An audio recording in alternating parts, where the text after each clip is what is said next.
Hello students, welcome to GRD classes. तो आज के इस वीडियो लेक्चर में मैं स्टार्ट कराऊंगा दो टॉपिक जो आपके एग्जामिनेशन पॉइंट ऑफ व्यू से बहुत इंपॉर्टेंट है। तो ये लॉज ऑफ मोशन के दो टॉपिक हैं। इसमें हमें क्या बताया गया है, work done in moving a body up an incline plane. तो हमें एक बॉडी है जिसका मास m है, तो बच्चों वो इंक्लाइन प्लेन पर रखी गई है, ठीक है। तो अब हम क्या करते हैं, यहाँ पर इस तरीके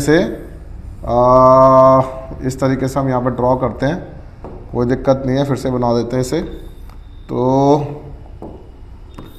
ये एक इंक्लाइन प्लेन है बच्चों, और इस इंक्लाइन प्लेन पर हमने एक बॉडी रखी गई है जिसका मास है m।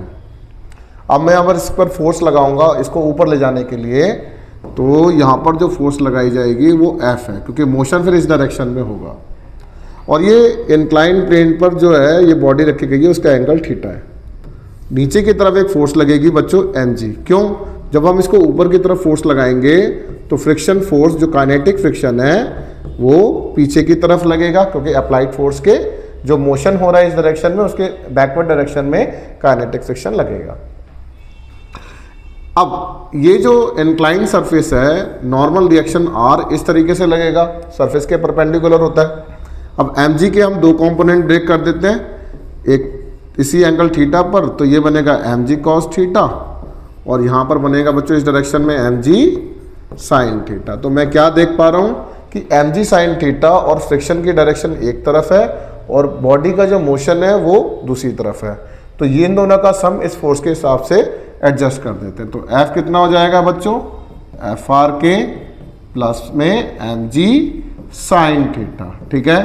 अब FR के जो होता है that is called kinetic friction, वो coefficient of friction that is mu के इंटू R के बराबर होता है, ठीक।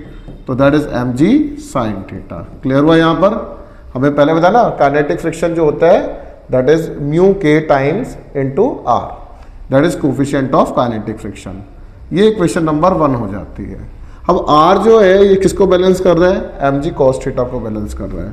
Also you can write R किसकी बराबर है, mg cos थीटा। ये हमारे पास इक्वेशन नंबर 2 है। जैसे R की वैल्यू को मैं यहाँ पुट कर दूंगा तो आपके पास फोर्स आ जाएगी।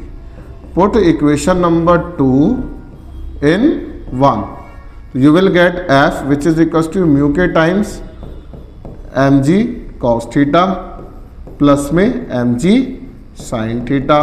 तो बच्चे मैंने क्या करा, mg को बाहर निकाल लिया और ये म्यू के टाइम्स हो जाएगा cos थीटा प्लस में sin थीटा, ठीक है। ये मेरे पास फोर्स आ जाएगी। लेकिन मुझे क्या निकालना है, work done in moving a body up. तो जब मैंने इसको इस पोजीशन से थोड़ा आगे की तरफ लेके जाऊंगा तो डिस्प्लेसमेंट मैं x मान रहा हूं। तो कहता है कि इफ x हमारे पास डिस्प्लेसमेंट है तो बच्चों वर्क डन जो हो जाएगा वो फोर्स इंटू डिस्प्लेसमेंट होता है। तो फोर्स इंटू डिस्प्लेसमेंट लिख के हम फोर्स की वैल्यू को यहाँ पर इक्वेट कर देंगे। तो mg म्यू के टाइम्स cos थीटा प्लस में sin थीटा इंटू x हो जाएगा। तो ये मेरे पास एक रिक्वायर्ड वर्क डन का फॉर्मूला आ जाएगा, ठीक है। तो जब भी ऊपर की तरफ हम किसी बॉडी को इंक्लाइन प्लेन पर लेकर जाते हैं तो इसमें हमारे पास प्लस का साइन आता है। लेकिन इसी तरीके से एक और डेरिवेशन है जहां पर क्या होता है, work done in moving a body down in incline plane. तो ऑब्वियस सी बात है, किसी इंक्लाइन प्लेन से जब नीचे की तरफ उतरा जाता है तो हमें कम एनर्जी लगती है, लेकिन ऊपर चढ़ते टाइम ज़्यादा एनर्जी लगती है। तो मेरे ख्याल से यहाँ पर माइनस का साइन आना चाहिए। तो हमें इसी चीज़ को हमें डेरिवेशन के थ्रू बताना है।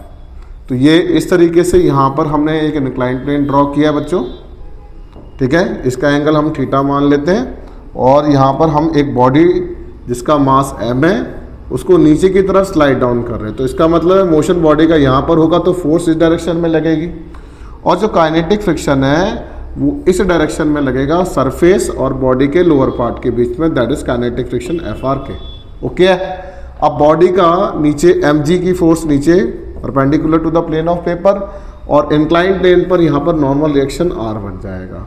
अब आपको क्या करना है, कुछ नहीं, कंपोनेंट बनाने mg के, एक इस तरफ बनेगा और ये रेक्टेंगुलर कंपोनेंट एक इस तरफ बनेगा, ठीक है। तो जितना एंगल ये थीटा होगा उतना ही एंगल ये थीटा होगा, और ये बन जाएगा बच्चों mg cos थीटा, और यहाँ पर बन जाएगा mg sin थीटा। समझ में आया? तो यहाँ पर दो फोर्सेस इस डायरेक्शन में है, force plus mg sin theta, जो काइनेटिक फ्रिक्शन के बराबर है। तो सबसे पहले मैं कर देता हूं कि फ्रॉम फिगर बच्चों r जो है ना वो mg cos थीटा की बराबर है। This is our equation number 1। अब f plus mg sine theta जो है वो FRK की बराबर है। Also f plus mg sine theta, क्योंकि दोनों एरो इस तरफ है और फ्रिक्शन की एरो उस तरफ है, तो you can write FRK। Clear हुआ? अगर यहां तक क्लियर होता है तो बच्चों आपको पता है कि जो काइनेटिक फ्रिक्शन होता है वो म्यू के इंटू आर होता है, coefficient of kinetic friction into normal reaction. ठीक है, तो मैं यहां पर लिख दूंगा F इसी वाले इक्वेशन में plus mg sine theta which is equal to mu के टाइम्स आर। आर की वैल्यू को मैं इक्वेशन 1 से यहां पर इक्वेट कर दूंगा।